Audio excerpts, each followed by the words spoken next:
Hello!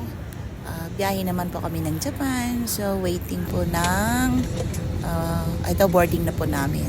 So, medyo pinadali po namin. At ayun na nga, nakarating na kami. Nag-train lang po kami. Hindi kami nagpasundo sa kaibigan namin. Kasi yung mga bagahe na mga pinamili namin at yung mga pinabibit-bit, pasabay Pinas to Japan, doon pa lang po mismo sa Narita Terminal 3 pinayamato ko na po. Yamato yung pinadeliver ko na po yung mga pasuyo po nila. Tapos ayan nga, medyo slow tayo dyan, slow motion. Train, then siya lang po kami from Narita International Airport to Gamo Station. Kasi taga Saitama po kami. Saitama, I think nasa 1 hour and 20 minutes lang po ang biyahe by train. Ayan, nakauwi po kami ng safe. Ayan po, pababa na kami, nasa Gamo na kami. At medyo antok pa po yan kasi ang flight po namin kanina is 4:20. I think 4:30 ang sinabi, pero 4:45 po lumipad yung eroplano. Pero ang aga din dumating, 30 minutes before ng take off time. Ng landing is maaga. So kaskasero yung ating pilot, sabi ng jowa ko. Ayan na po, video kahit sa elevator nagbibideo. Ayan. So anyway, April 23 kami dumating. So until 22 days kami dito. So good luck to us. So after nito, pagka-uwi ng bahay, mag-i-sleep muna kami kasi wala talagang tulog. And then yung ibang, I'm sure yung ibang mga pasuyo, yung mga pabili at mga pasabay ay kukunin nila mamaya at kakatok yan sa aming pintuan. Ayan. So, actually, yung blue na yan, yung bitbit ni Dodong na suits, maleta, maraming, nasa 30 kilos, 32 kilos pa ata yan. Kasi yung iba na bagahe, nilipat po namin dyan nung nandun kami sa terminal. So, hirap din po. So, matutulog muna kami. After nyan, ayan, pauwi na po yan sa papunta na po yan sa apartment po namin. Ayan, nandyan na kami. So, sleep lang. Hindi, after niya kumain pa kami. Kumain kami sa malapit na ramen. Tapos natulog kami siguro mga 1.5 hour pa dyan.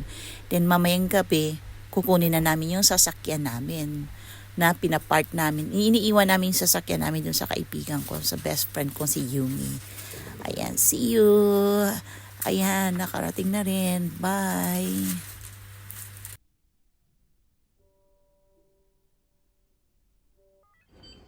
Good morning. Bali, ika 23, 24, 25. So, third day po namin dito sa Japan. So, eto, nag-asikaso ako ng mga family, mga pasabay ng mga taga-Japan. So, yung iba, pinayamato ko na doon sa airport mismo ng Narita Terminal 3. Tapos yung iba naman, kinuha nila dyan sa pintuan ko. Meron din naman na pumunta para kunin yung mga bagahe nila. Ayan, ni-invoice ko po lahat. At ngayon galing lang po ako sa Gamo Station para iabot po sa baby girl kung kaibigan ko. Baby girl ang tawag ko doon. Inabot ko sa kanya yung pinasuyo niyang pabitbit. So, andito po kami sa apartment na to. Ang apartment na to ay magpa 5 years na, baby, na yung apartment na to. So, maliit lang po ito. Anyway, aray ko, kasama ko yung asawa ko. Ayan, teka lang po, ha. Ayan po yung anggulo, diba? Anggulo, yung mga pinamimili namin. Maliit lang kasi ito eh. Teka lang, baka eto pa yung mga pasuyo pa na hindi ko pa naiabot. Ayan. So, maliit lang po yung apartment po namin talaga. Pero 5 years na po kami dito. Ganyan lang to. Tapos, yan yung genkan, pintuan namin. Tapos, maliit na kitchen. Tapos, toilet. Banyo po kaagad yan. Yan, dami namin po agad na family. Mamaya, kasi nga pangatlong 23 kami dumating, 25 today. So, magbabalot kami. Magbabagahe na kami. So, puno na po yung isang bagahe. Kailangan ipapadala na po kaagad sa Pilipinas. Ayan. Ay, sorry. May shop po kasi kami sa Pilipinas. Kagigising ko lang, sorry ha. Kaya yung buko. May shop kami sa Pilipinas. We have 2 branches po na physical store po na Love Japan Collection by Lobelia. All Japan product po yan. Kaya kami po mismo ang dalawa ang bumabiyahe ng Pinas, Japan, Japan, Pinas. So, yun ang po ang ginagawa po namin. So, I think sa isang taon, nakakalimang biyahe po kami. So, matagal ko na po itong ginagawa. So, nakakasanayan na rin po namin bumiyahe lagi. Una, mahirap kasi wala kaming sasakyan. Pero nung last year, napag-usapan namin at nagplano kaming bumili at nakabili nga kaagad ng sasakyan. So, yung sasakyan, iniiwan lang po namin. Pag bumalik kami ng Pilipinas, iniiwan po namin sa kaibigan ko. Doon po nagpa-park. Kasi dito po sa aming lugar, wala na pong space. Walang available na slot na parking ng monthly. Meron man, pero napakalayo na. Tsaka ang mahal din dito ng parking monthly. So, pag kinuha namin sa kaibigan ko yung sasakyan, pagdating po namin mismo, then papahinga, after mga hapon or gabi, pupuntahan na namin kasi nagtatrabaho din po siya. So, kukunin namin nakapark yung sasakyan. Dadali na namin dito. Tapos, naka-coin parking lang po siya every night po. Kasi halos pag lumabas po kami dito, halos hindi namin sinasayang pag namili kami. So, kailangan worth it. Pag lumabas kami, kailangan yung mga kailangang bilhin at kailangang punuin yung isang box. Kailangan magagawa namin. So, after nun, kasi dito po meron po hanggang 2 a.m. bukas na bilihan. Like Don Quixote. Minsan, pupunta rin kami ng Ueno, or Shibuya, Tokyo, iniikot din tong Saitama. Tapos, pag nakabili na kami at pumupunta rin po kami sa mga treasure hunting, nagte-treasure hunting din po kasi kami.